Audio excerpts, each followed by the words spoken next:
Hey, I need to tell you something real quick.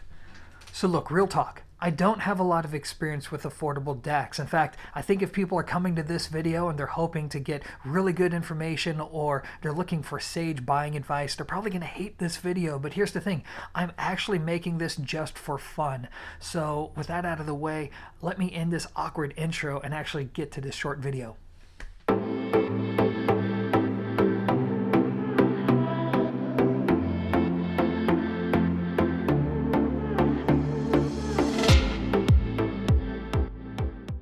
Okay, so before I begin, I need to let you guys know that the microphone is angled downwards right now, meaning I have no idea how this section of the video is going to sound. But you know what? We're going to roll with it anyways because the focus of today's video is on this guy, the Topping E30 DAC / preamplifier. Not only is it the latest entry into the Topping lineup, but it's also the most affordable DAC in their lineup at $129 US. Now, as you can imagine, this product is positioned towards people who want an upgrade over the built-in DAC in, say, their laptop or desktop or even their affordable integrated amp or receiver, but they want something that's not going to break the bank. Now, as I mentioned before, I'm pretty much a layman when it comes to the world of affordable DAC, so in my uninformed opinion, it seems like you get a lot for your money with the E30. Starting with the build quality, it seems to be very good. You have this metal chassis, the casework seems to be well done, the finishing on it seems to be well done. It has this nice understated aesthetic on the front that I like. Look, not everybody's going to like the orange text. It does give off Halloween vibes, which I personally enjoy, but you can adjust the brightness if that bothers you.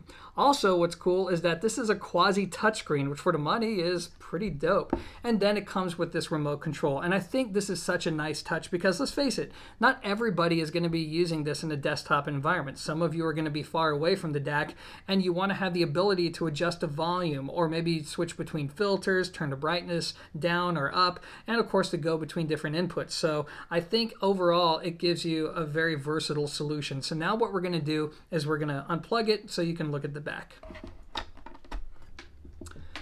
Okay, so here's the back, and as you can tell, it's pretty simple. We have our analog out, then we have our coax input, an optical input, a USB input, and then we're going to have a plug for our 5-volt input for the power supply. So here's what you need to know. When you get this DAC, it's going to come with 2 USB cables. So if you plan on connecting it to a computer, odds are you're going to be using 2 USB ports, one for the power and one for the signal. But there is a way around that. So number one, if you just so happen to have a 5-volt power supply that plugs into the wall, you can connect that to the DAC, and then there you go. Topping also sells a linear power supply that can be connected to this unit, albeit for pretty much the same exact price as the E30. Apparently it's supposed to upgrade the performance. Look, it's just good to have options, and you do have workarounds from using 2 USB ports. So now what I'm going to do is I'm just going to rifle through some generic specs. If you're wanting a lot of detailed information, just click on the different reviews that I have linked in the description. So getting right to it, the chipset that the Topping E30 uses on the USB side is going to be the AK4493, which is a relatively new chipset as far as I know. And then as far as the capabilities are concerned, on the PCM side, you're going to have a 16 to 32-bit DAC. It'll do 44.1 kilohertz all the way up to 768 kilohertz. And then you're on the native DSD side, you're going to have DSD64 all the way up to DSD512, which for the money is pretty respectable. Anyways, as I said, if you want more information, feel free to expand the description box and click on those links. Otherwise, it's time to talk about how I feel it performs.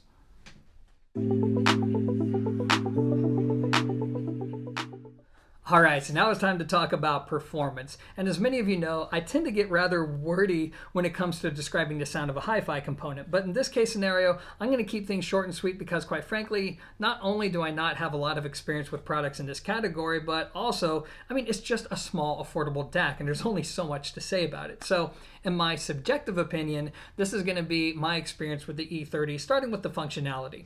So overall, my experience with the E30 has been very good in that regard. It's synced up effortlessly to my iMac Pro. I was listening to music within seconds, and even as I switched between different files, especially different DSD files, I noticed that this DAC had no problems keeping up with that. There was no dropouts, no real long hesitations between switching between different resolutions. Now, I do realize that there's one reviewer who reported USB noise through the E30. Quite frankly, I never experienced that, and that's not to invalidate their experience. It's just something that I never encountered. In fact, I think the only complaint that I have about the E30 is that I wish it came with a wall wart power supply instead of taking up 2 USB ports, but that's a rather pedantic complaint. Otherwise, I think it functions very well.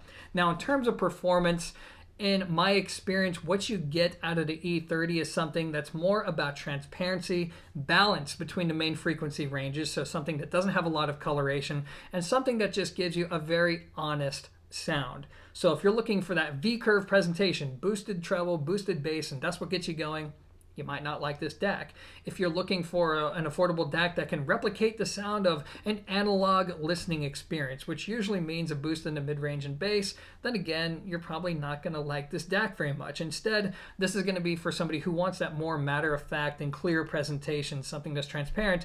But, and here's the big booty but, the top end is actually going to be a little bit forgiving. So it's not going to be as aggressively revealing as, let's say, a typical linear DAC would be. And I think that's smart voicing because let's face it, most people who are buying a DAC like this, you're going to be listening to what I consider low resolution sources, right? You're not only going to be listening to the finest recorded digital material in the markets. No, you're probably going to be using this for YouTube, for video games, listening to low res files and or music that's just recorded like crud because oftentimes good music tends to sound that way. So I think to that end, it's really smart voicing. You get something that feels like you're getting a transparent listening experience, all the while being able to listen to a wide variety of different material. So overall, I think it's very good. Now, is it a giant killer? I guess it depends on who you ask, but in my opinion, the answer is no. For example, do I think it's better than the iFi DSD Pro? Heck no. Not even close. Do I think it's better than the Heed Abacus that I use as a DAC? No, but I will say this though. When I do my A-B comparisons between this DAC and the aforementioned DACs, yeah, are the others better? Absolutely. Doesn't take any time to detect that. But let's talk about value because those DACs are a heck of a lot more money. One DAC is, what is it, $1,500 and the other is like $2,500. And I think the value proposition, if you don't need the features or you're not that much of an audiophile, I think the value proposition is way, way higher with the E30 because it's not like it's significantly worse. It's just about, let's say, 50-60% of the performance, again, in my subjective opinion, of the other two for a heck of a lot less money. And to me, that makes the E30 a pretty good deal. So if you think you like this kind of sound and you like the overall aesthetic of it and it's within your budget, it's definitely something worth considering. Anyways, guys, that is going to be my take on the E30. So as always, thanks for watching, and until next time, peace.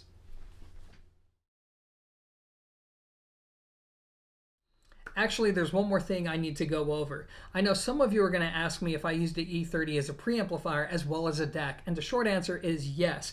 And the reason why I didn't mention it earlier in the video is because number one, I forgot to, but then number two, it wasn't really that remarkable to me. Truth be told, I preferred the sound of the built-in volume control and my integrated amps over what the DAC can do, but it's something that's worth experimenting with just the same, especially if you have a spare amplifier hanging around. Who knows? You could like it, but for me, I prefer the E30 as just a DAC. And anyways, that's for real the end of my impressions of the E30. So once again, thanks for watching and peace.